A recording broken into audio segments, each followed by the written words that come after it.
Hello and welcome to Season 7, Episode 1 of Layback with Betfair. I'm super excited to get stuck back into it. We're in for a big autumn and we're absolutely spoiled because obviously we get the return of King Clancey here, but I'm going to go straight to Jacko, Jackson Oldham, who is obviously an expert tipster for Betfair, but one of the great personalities in the game, and he's making his debut on Layback with Betfair. It's good to have you on, Jacko. Thank you, mate. Happy to be here. One of the great personalities. There must be many. I'd just like to see what you say after I gave you a bit of a shout out then in the intro. Clance, it's always good to see you again, mate. Yeah, back for a bit of fun, and we see that Jacko didn't even blush then. He must be used to that sort of compliments coming from especially you. Well, just want to get for the people who don't know Jacko, there's not many, but I just want to talk. Get a bit of an intro from you. And I want to ask you, how'd you get into the great game? What makes you such a professional advocate and a Betfair tipster and got the name that you've got now? Wow. So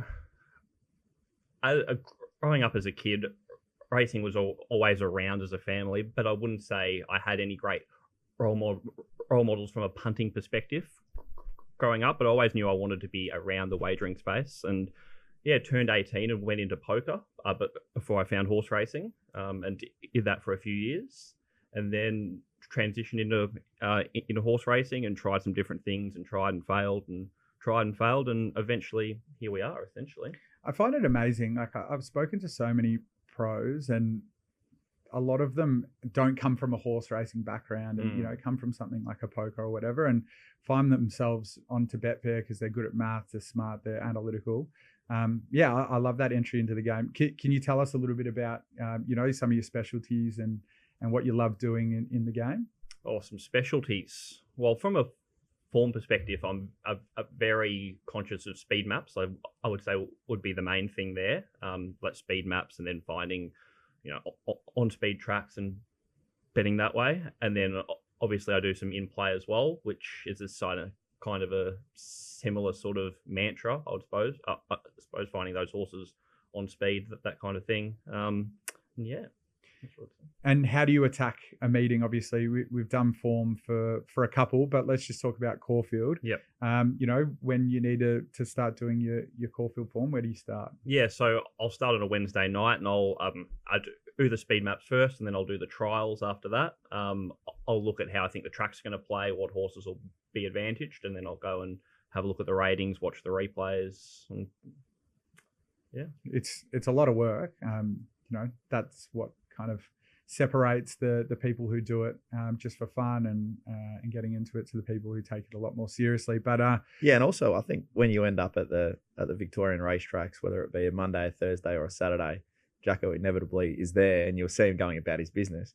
So how much of your volume would you say is in play versus the preparation work and the before they actually jump from the barriers? Yeah, it's an interesting question. I would probably say these days, volume of in-run of my total betting is probably over half still. It's probably about 60%, 65%. And then I would say probably 25% is early, and then the remaining, 20% would be late, whether that's information with how the track's playing, how they look out of the yard.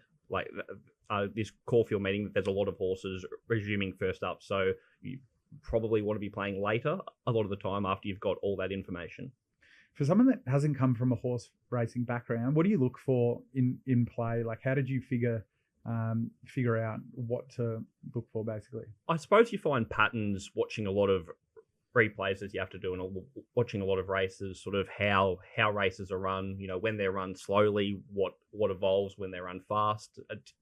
Different things kind of evolve, and you just pick up patterns and that kind of thing. Even with different trainers, jockeys, that kind of thing, you can just pick up little things here and there. Well, very excited to have you on the show and to just dissect this CF Orr Stakes meeting. Before we get stuck into Caulfield and obviously Randwick for the Inglis Millennium, it's not layback with Betfair unless we open with the lay bin. Just get rid of some of that negative energy and get angry and move on. I'm really looking forward to what you're going to say, Jacko. But I'm going to start off. I haven't been on the show in a while. I'm obviously filling in for Tommy.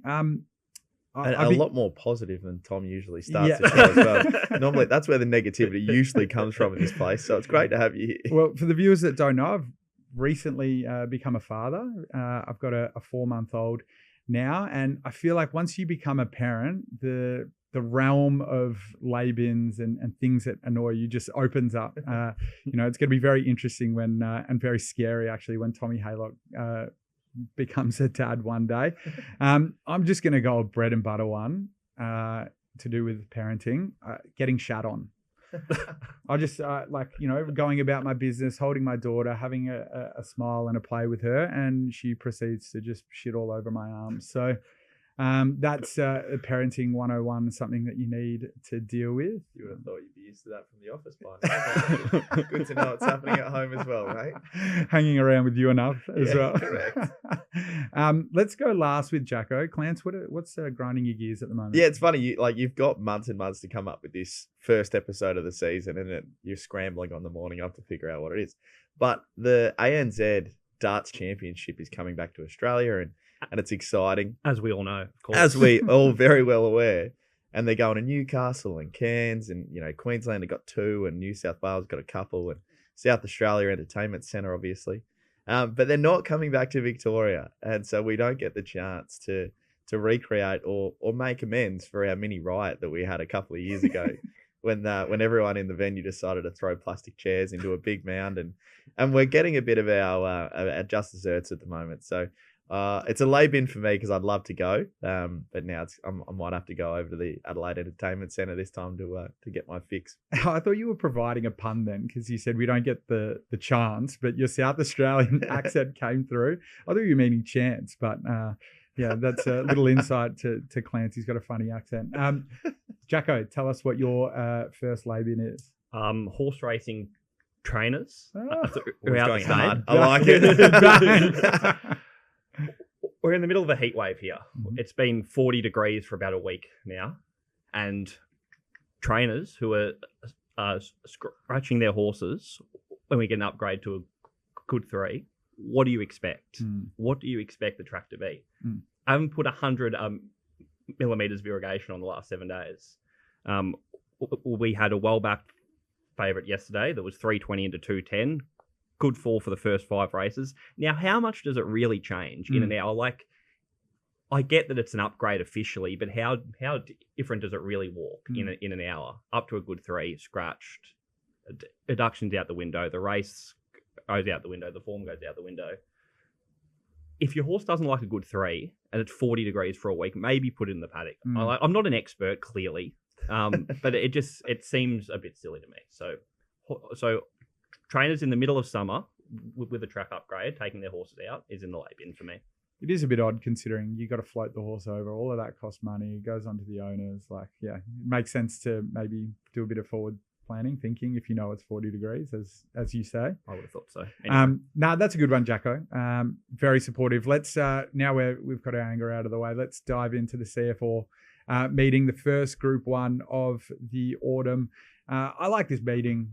And I like the kickoff with autumn because you learn a lot, obviously, about the horses, and obviously we've seen a few, but a lot of the horses, are first up, and we're going to learn about how they've come back from a break. We've got the preludes as well, important lead-up races to the Blue Diamond. First and foremost, I'm going to talk to you, Jacko. We're racing on a true circuit. It's a good 4. The weather's going to be pretty good. Yep. How do you think the track will play? So it's an interesting one. Obviously, with the grandstand issues, we haven't raced at Caulfield since November, so it's about 10 weeks. We've got the rail true, and the wind, I think, will play an important factor here. We've got a southerly breeze of 20 to 30 kilometers an hour. Now, that is a tailwind from the chute, pretty much pushing them home from the 1,000 meters until the home turn. When that wind is up, especially at Caulfield, it can be very hard to run on. So I'm looking at horses in the top 4, and you'll see with a couple of my betting throughout the races we'll talk about. I'm going to be against a couple of horses who are going to be at the tail of the field. Yeah, right. Love knowing that. Yeah. Great way to start. 100%. Well, let's not waste any more time. We're going to go straight to the Group 2 Rubiton Stakes. over 1,100 metres. A couple of really nice horses we see resume here. Airman, Mahaba, a couple of horses that you're keen to talk about as well. Clans, but kick us off with the speed for this one, Jacko. Yeah, so Insurrection likely leads with Blake Shin aboard from the low draw. Unflinching New Stable outside lead. And then we've got Band of Brothers Title Fighter, who was slow away last up, but if he's clean away, he'll be top 4 as well. Ray Magnerio out the back. Nice. How are you looking at this race, Clans? What do you want to do with it? Yeah, I'm not that keen to bet into it. Funnily enough, when you were saying earlier that it's a meeting that you love seeing, you learn a lot. I agree, you do learn a lot, but I hate betting into it because there's so many unknowns coming first up. This race, a perfect example, is 7 out of the 10 first up on this occasion. Unflinching is going to be a really interesting one because in the 2 jump outs to date, went absolutely hell for leather and was 10 lengths in front of the next horses. So as long as that horse doesn't do anything silly, I think Insurrection will find a really nice spot and prove hard to beat. But I'm going to hand over to Jacko for this one with no bets for me. Yeah, so I have my 2-bet play here. Mahaba is on top. Probably was unlucky in the Group 1 over in Western Australia their last start. It was slowly away. There was some barrier issues with that. As long as it's clean away here, it's trialled up really well. It'll find a nice spot. I think it's probably the horse to beat, although I am scared of Insurrection if it gets an easy lead. But as Clancy outlined, that's not 100% guaranteed. The horse I want to lay is Ray Magnerio. Now, he loves 1,100 metres Caulfield, and he always reels off great splits, and he always runs terrific races. But I just think he's going to get too far back against a couple of the market elects here. He has to be last from the gate, and just the way I think the track is going to play, he'll need a really fast early tempo to run over the top of him. Probably disadvantage at the weights just versus Mahaba as well. As you said, Mahaba was unlucky probably not to win that Winterbottom and is good fresh. I like everything that you've said there, Jacko. We're going to go to the Group 2 Autumn Stakes now. How do you see the speed here again? Yeah, so I think Cartagio, the race fit horse, will cross and lead Evaporate. Actor Non-Verba probably comes across and sits outside. Detroit City, Angel Capital next pair, and Jenny the Fox out the back. Let's go to you straight away, Clance. How do you see this race? Yeah, I'm pretty keen on Evaporate here. Just went through the grades really well last preparation in spring. Culminated in a Group 2 win in the Stud Stakes around the Valley. Also ran a 3rd placing in the Caulfield Guineas and, of course, went on to the Cox Plate one, was obviously just absolutely crazy. But he's jumped out very nicely for this, puts himself in the race, and looks a terrific bet at anything above $3 for me. We're currently getting close to $4. So really keen there. Angel Capital is obviously a very talented horse. Decent enough jump outs coming into this. No real knock there. And Detroit City is another one who was asked to do plenty late in a recent trial and did respond. So good to see that. Cartagio is the one that I'll be keen to take on here. Has been solid since the spring, but his ratings that he's bringing to the race are inferior to that of the top 3. And we're finding him at $5 in the market. So I'm keen to lay Cartagio early and then back Evaporate. So that'll be my Hamburger play of the week. Oh, here we go. Hamburger straight away. We're going to get into that later. Jacko, what do you think? Yeah, so I'm against Angel Capital here. Probably either the most talented horse or just below Evaporate, but I just don't love the setup. The jump outs, look, when I first watched them, I thought they were only average, but it is a 1,400 meter horse up against some proper 1,000 meter horses. So he was probably entitled to be off the bit a little bit.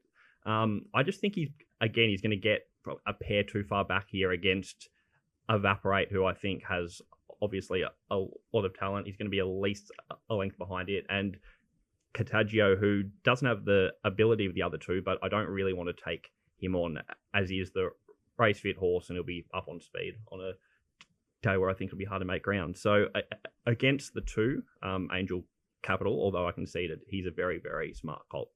Yeah, right. I am going to be fascinated by watching the market race here and very late, because obviously you have a couple close in the market. So we'll be keen to see, especially with the Hayes camp, if there are any firmers, and might make some decisions there.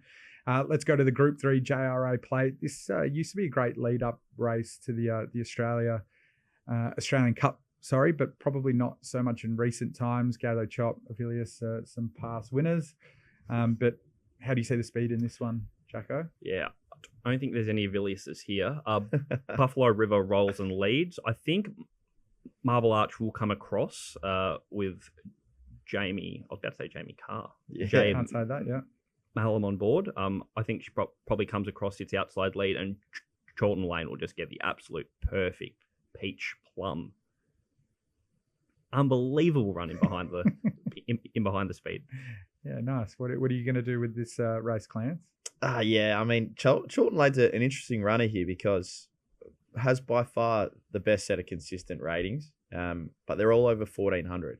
Yep. Can he replicate that at the mile? I'm not certain, and for that reason, I can't quite dive into that $4.80 we're currently getting. I'm keen to play more of an each way one here on Munamek, a horse that's loved by many punters across the country. Gets a really substantial weight swing on both Marble Arch and Wings of Song. I think it was over the benchmark 100 at Flemington 2 or 3 weeks ago. Gets 5 kilos off one and 5.5 kilos off the other. And yet we're getting $10 for Munamek in what looks like a half reasonable pace in this race. So I'm finding that a really good each way play and one that I'm keen to stick with. Jacko? Yeah, I'm pretty keen here on Charlton Lane. Look, his best ratings are at that 1,400 metres. He's only run at the mile, though. He did run the second fastest last 200 metres of the race in the Big Dance wild card, whatever that is. But back at the back end of last year, so I'm not too concerned about that. He gets a big positive jockey change here with Blake Shin on board. He gets a great map. He's the race fit horse. I thought he just probably spent a little bit too much time there at last start, just edging clear. Once he actually got to the outside of horses, I thought he's really strong late. So I'm hoping he can sort of pop out at the 600 metres. I think Buffalo River will obviously lead and roll along, and they'll be able to split, and he'll be able to come off early and present at the top of the straight. And at the very least, he should look the winner at some stage. So pretty keen at the price. I thought he should be clear favourite and probably closer to 350. Mudamak's one of my favourites. So just a horse that you'd absolutely love to own, and has taken Nick Ryan and connections on a wild ride. All right, it's time for the Group 1. Let's go to the CF Orr Stakes. It's over 1,400 metres. I have some really lovely memories of this race, and it'd be remiss not to mention every single time Black Caviar, Clancey knew straight away, the only time she went to 1,400 and just demolished them. There's so many woulda, coulda, shouldas out of that. I would have loved to see her do it again, but Mr Brightside attempting to win back-to-back Oars. The last horse to do that was Typhoon Tracy in 2010, 2011. Oh, what a mare she was. What a mare. Yep, what a mare she was. Obviously, 750,000 prize money ready to go. Let's go to the all-important speed map, Jacko. And I believe it is really all-important here. Swartz leads. Now, Mr Brightside, I think there's an opportunity for him to come across and sit outside leader. It's not usually his go to be that on speed first up, but I think another will punch up somewhere. Freedom Rally, Private Life will want to hold spots, but apart from that, the rest of them will be worse than midfield. So I think there's a real opportunity for Mr Brightside to come across and be outside leader here, but whether that actually eventuates will be interesting. Can I just ask quickly before we go to Clance, but it's a bit of an interesting feeling. I'm not going to say it's eerie, but there's no Jenny in this race. So how do you think the Hayes camp deal with that and what Mr Brightside does in this race? I think they'll be pretty happy without saying much more than that. They can get back to riding their own races and not worrying too much about what the leader's doing and getting too far out of sight. Mr B is obviously the class in the race, and they go into most races being the classiest horse in the race. So I think they can just stick to that. It's going to be very, very hard to beat Mr Brightside. Fascinating drawing almost the widest gate now, because Craig now does have to show a little bit of vigour early. Yep. Because as Jacko said, there's not much pace in the race. So if he doesn't, he can easily get caught 3 wide. And on a slow tempo, that may not matter. Could still be good enough. But it's enough for me to mark him just into the $3 range, which I can't possibly have a bet on here. I will try and nab a couple of outsiders here, both coming from the Group 2 Australia Stakes at the Valley. way too far back when Schwartz got to the lead, dashed away, and was never going to get caught. But Steparty was sensational late. Has finally drawn a pretty nice marble here in 4. Don't be surprised if they sit much closer this time. And the other one is Southport Tycoon, who started at $2.40 in that Group 2 against Schwartz out somewhere in the $6 or $7 range. Now Southport Tycoon's at $15 here, and Schwartz is $6.50. Crazy discrepancy there. The blinkers go back on, which I think is a really clear indication here that they're here to win on Southport Tycoon. So those both plays at $15 and $17, Southport Tycoon and Steparty of the 2 I'll play. Yep, love it. What are you doing, Jackson? So I think for me at the moment, this will be a good in play opportunity. I think if Mr Brightside lobs outside leader there, and it isn't a crazy tempo, I'll be happy to take anything 220 or above. I would say, but I just want to see him roll and be outside leader, and then I'll look to play. But at the moment, nothing for me. Well, Mr Brightside has bigger and better targets, obviously, this autumn. Having a pretty hard run in first up in the CF Orr's maybe not what the Hayes camp want to do. Do you believe in that sort of rhetoric that, that they don't want to be pushing the horse too hard given he's first up, or do you think they're just going to go out and every race is a grand final? Nah, of course not. That would be silly to think that these horses are, what is this, 750k? There's a lot of money to be won over the course of the autumn. They're not going to bust up their horse early. I think it's only a sensible thing to do to temper the entire preparation as if you're trying to get to the end of it just as strong as midway through. So there'll be plenty more to come from Mr. B, but class takes a horse a long way. I just want to ask one more question about the in-play strategy that you might be looking at. Anything else outside Mr. Brightside that you would potentially be wanting to keep an eye on? Yeah, so if, like Clancey was talking about, if a party ends up 1-1, for example, 1 out 2 back and is travelling, I'll look to play it at sort of, maybe $11 or above, that kind of thing. But apart from that, I mean, you could back Swartz pre-race and then put in some in-play plays because it will likely trade $3.50 at some point. Geez, I find that so fascinating as you explain, especially when you say backing Steparty at around that $11 price. Obviously, pre-play, you're probably going to get something like between $15 and $18 you would have thought. But I just love the thinking where you're happy to get a firmer price, but you're waiting for something to happen for more confidence in the race. I just find that fascinating. Yeah, well, because if he is, let's say last year, I would price him 40-1, for example. So, and if he is up on speed, I'm happy to cop that sort of 10-20% pine almost, and play at that price range. And Schwartz is a fascinating one because yes, led in the Group 2 odds stakes and was way too good, and you'd think, natural leader, but that's not the case. Like he led in the Hawkesbury Guineas last year back in May, but ever since then was sitting 12th, 4th, 5th, so it's not a natural leader. Yep. So now we've seen what this horse can do from the front.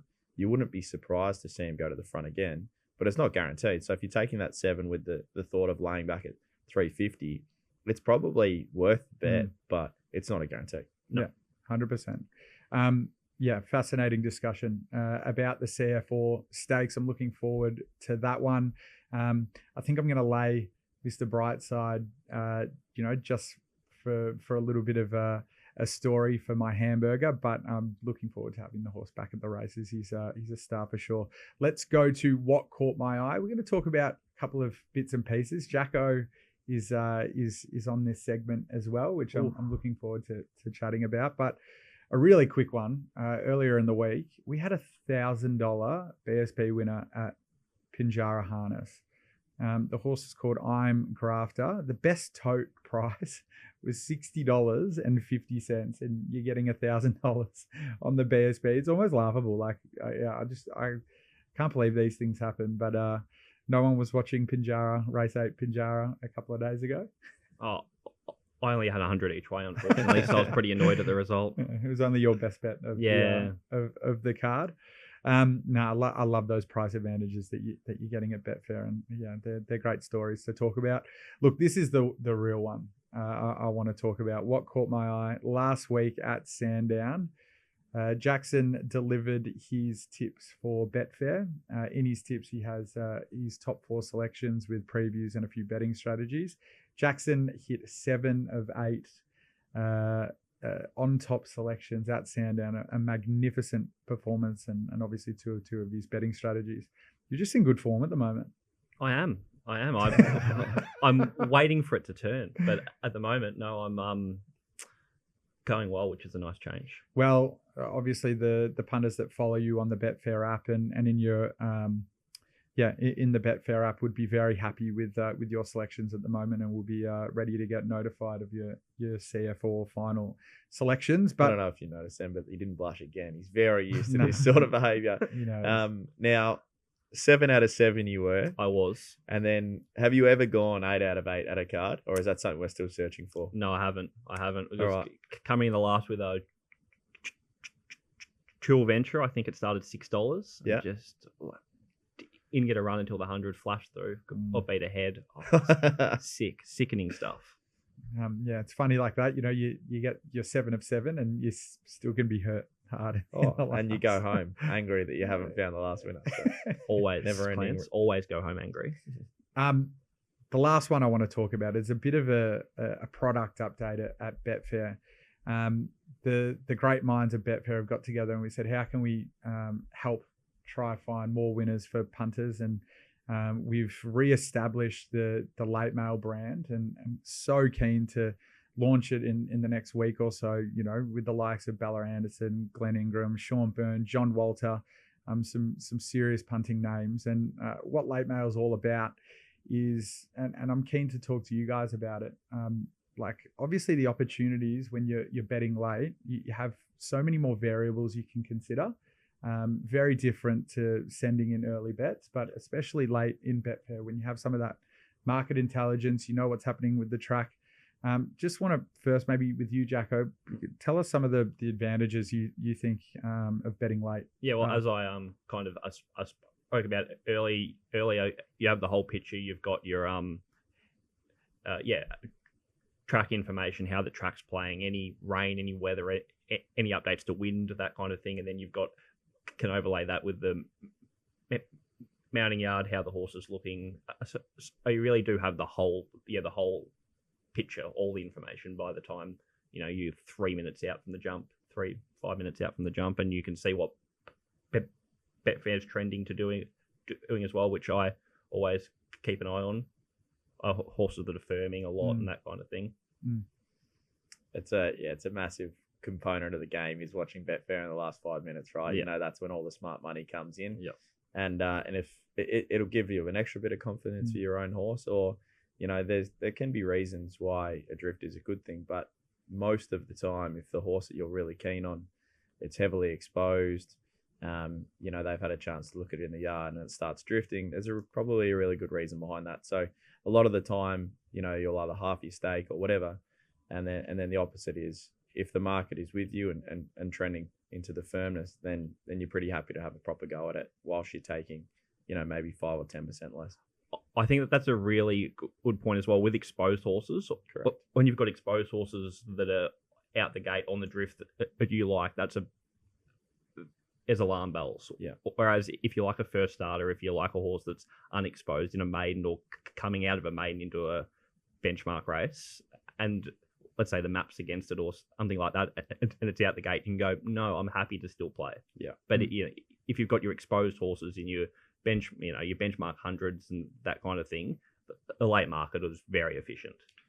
100%. Yeah, I'm really looking forward to this new feature. And to put it simply, the Betfair team won't even have time to post their selections on social media, because some of these late mail strategies are going to come through just minutes before the jump. The only way that you're going to be able to get these selections and not miss a tip is by following these tips on the Betfair app. So looking to launch that in the next few days. But the first point of call is going to the Betfair app. Make sure you're following Bella Anderson. Make sure you're following Glenn Ingram, Sean Byrne, John Walter, these fantastic minds, because they're going to be going to the races and making decisions late based on what's happening in real time. And I just think that is absolutely awesome information for punters. I just want to quickly turn to Steve Quick, who had an incredible Oz Open ace previews.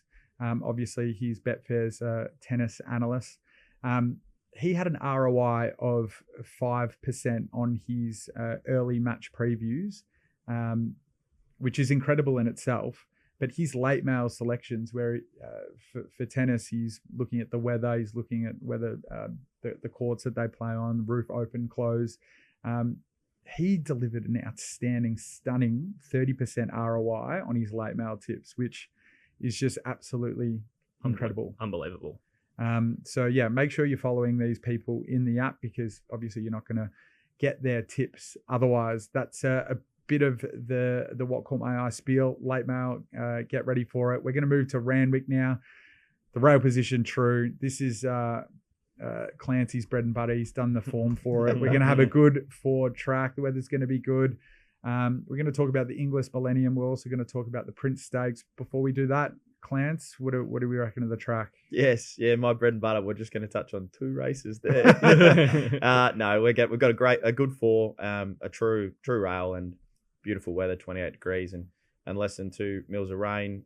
So I'm setting up for a pretty fair track at Randwick, as you tend to do. So straight into this Inglis Millennium, and a lot of unexposed horses that we're talking about that have only had one start or a couple of debutants, but there's going to be a lot of hype around Price Tag, the early market favourite. Found my Gladiola, who's early favourite for the Blue Diamond. Too good last start, but did gap the rest. So Obviously this horse has plenty of talent. There's no way I'm going to chuck into a $3.50 favourite in a field of 20. Obviously will come down to touch, but the speed map pretty important early. I've got Kajenga finding the front here from gate 2. And I'm extremely hopeful that my boy Zachy Lloyd will push forward from wide on Open Secret. So the deserved favourite Price Tag probably just ends up too short. I mean, the Derby racing runners, Cobra Club and Within the Law, they're similarly attractive, but they're under the odds and in a race of unknowns. This Rivellino was a very nice debut win, travelled nicely, J-Mac on board. So I like that. Through that same form line, I think Magic Man at $26 has run second to Woden and that horse I just mentioned, Rivellino. So a lot of talent there at his past 2. And the other rock hard one is Open Secret that I just discussed, hoping that Zach Lloyd will cross to the front for John Thompson. She's flying under the radar. I think $14, $15 now as I look is a superb price. Winning trial before the debut win and then the debut win as well. Very likable. She can cross to the front. I really like her at a big price, and I'm just not that keen to play these short odds in such a big field. I'll tip the favourite then. Oh, look, I don't know the form that much in New South Wales, but just having a look at the rating here, and it's massive. First time around a bend, Price Tag, and it just exploded, and it found the horse who probably would win the Blue Diamond, even money in on the weekend. I like that it's out in clear air, and that broke the clock. So happy enough to play at 360. I think anything else will have to improve a lot to beat it. So I'm with Price Tag. I'll be following in you guys definitely. Clance, talk to us about the Group 3 Prince Stakes, 1200 metres. What's the speed doing in that? Yeah, the Eskimo Prince is actually a fascinating race, and one of the ones I'm looking forward to most over the weekend.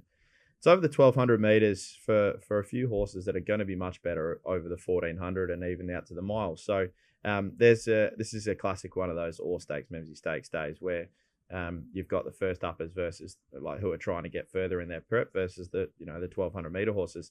Mayfair's the one that should find the front from the widest barrier without having much pressure applied.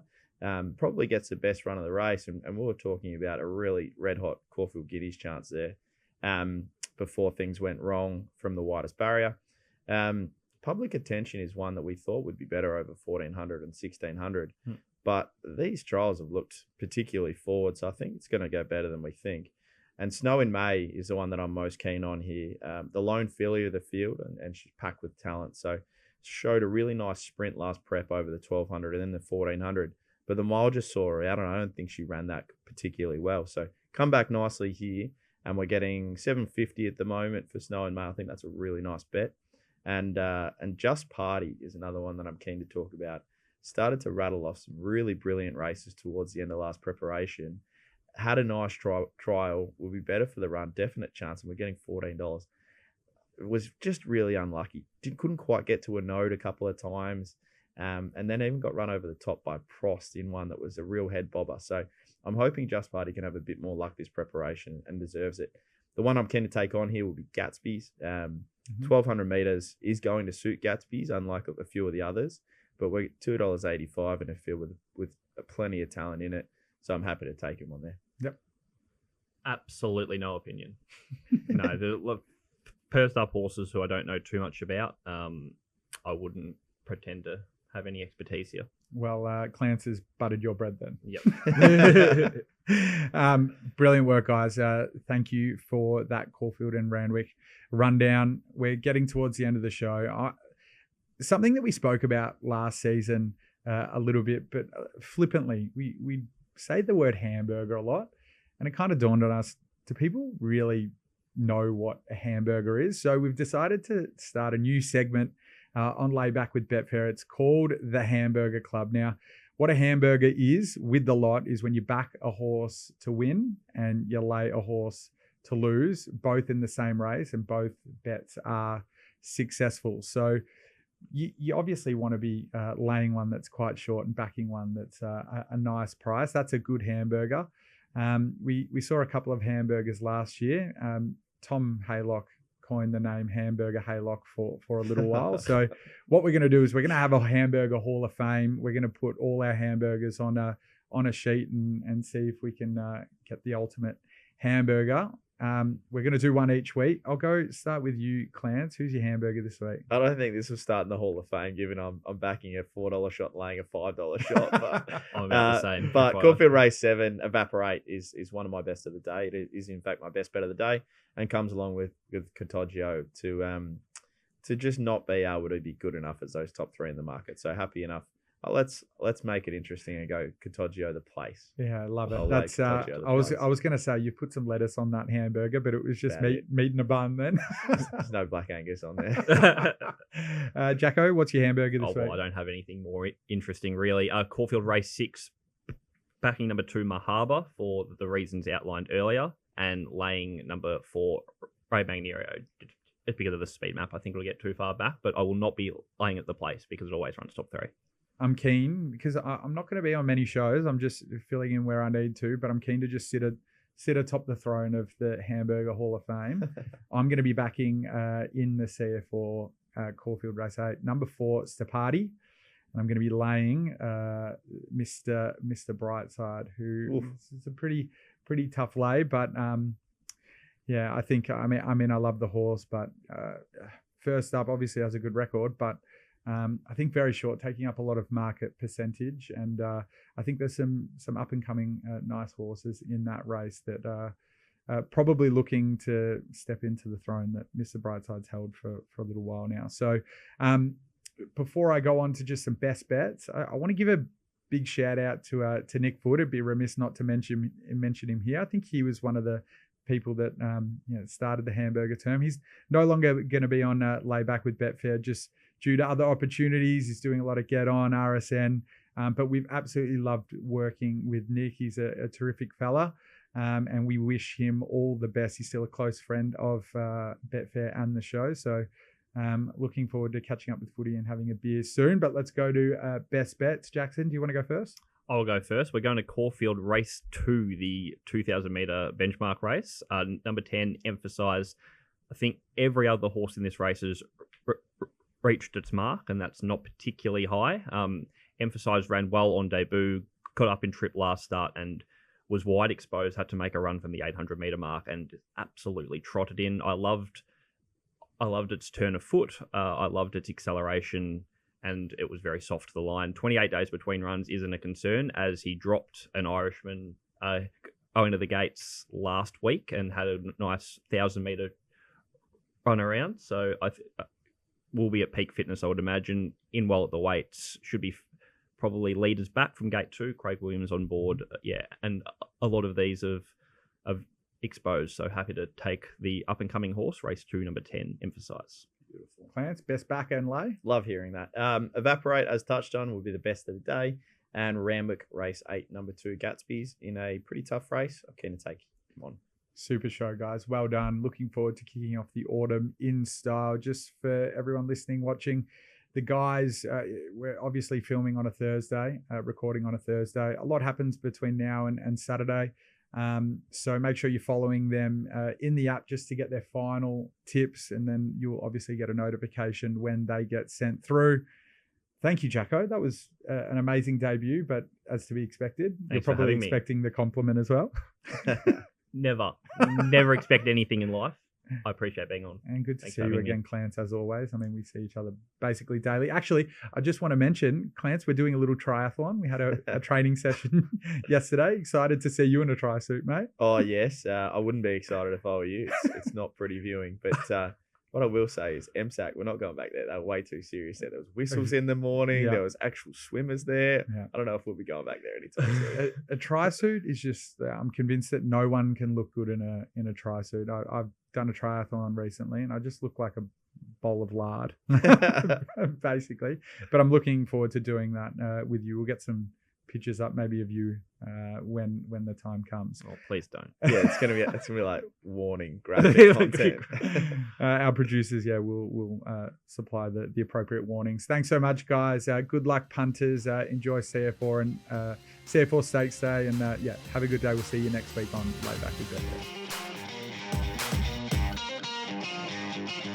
You win some, you lose more. For free and confidential support, call the number on the screen or visit the website.